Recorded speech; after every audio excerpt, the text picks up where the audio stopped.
संजय राऊतांची रोज सकाळची पत्रकार परिषद महायुतीसाठी डोकेदुखी ठरले। संजय राऊत रोज सत्ताधाऱ्यांवर वेगवेगळ्या मुद्द्यांवर टीका करतात। राऊतांच्या टीकेला उत्तर देताना महायुतीचा दिवस जातो। विधानसभा निवडणुकीच्या काळात राऊतांना कसं रोखायचं असा प्रश्न आता महायुतीच्या नेत्यांना पडलेला दिसतोय।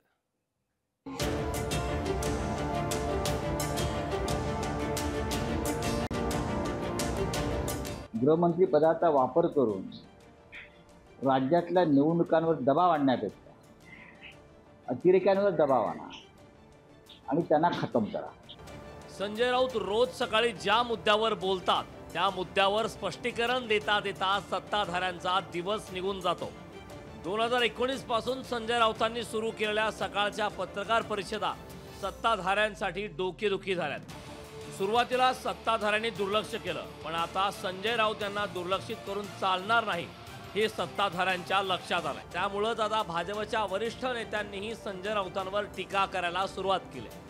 भाजपच्या अधिवेशनात जशी शरद पवार उद्धव ठाकरेंवर टीका झाली तशी संजय राऊतांवरही भाजपच्या नेत्यांनी टीका केली। सकाळी 9 वाजता एक जण शिवसेनेचा उठतो आणि सांगतो की आमचे नेते उद्धवजी ठाकरे हे आता भावी मुख्यमंत्री आहेत।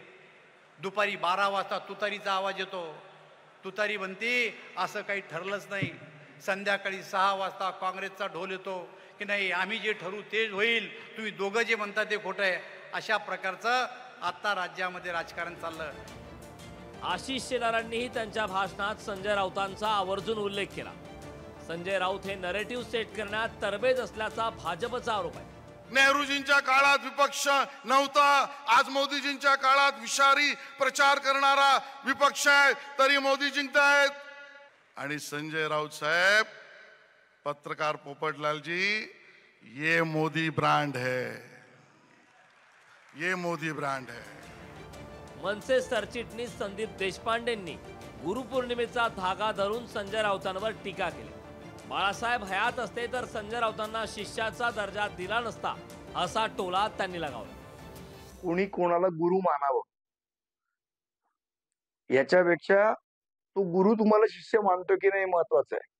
आत्ताच्या संजय राऊतांना बघितलं पण मला वाटत नाही बाळासाहेबांनी त्यांचं गुरुत्व स्वीकारलं असतं किंवा त्यांना शिष्य म्हणून पण ठेवलं असतं। शेवट गुरुला पण काही चॉईस आहे की नाही की कोणालाही शिष्य करायचा। संजय राऊत जे बोलतात तो मुद्दा होतो। त्यामुळे आता विधानसभेच्या रिंगणात उतरताना संजय राऊतांच्या टीकेला उत्तर देण्यासाठी भाजपला एक रणनीती तयार करावी लागणार आहे। अमोल धर्माधिकारी, लोकशाही मराठी, पुणे। लोकशाही मराठी ऐका, पहा, जागरूक रहा।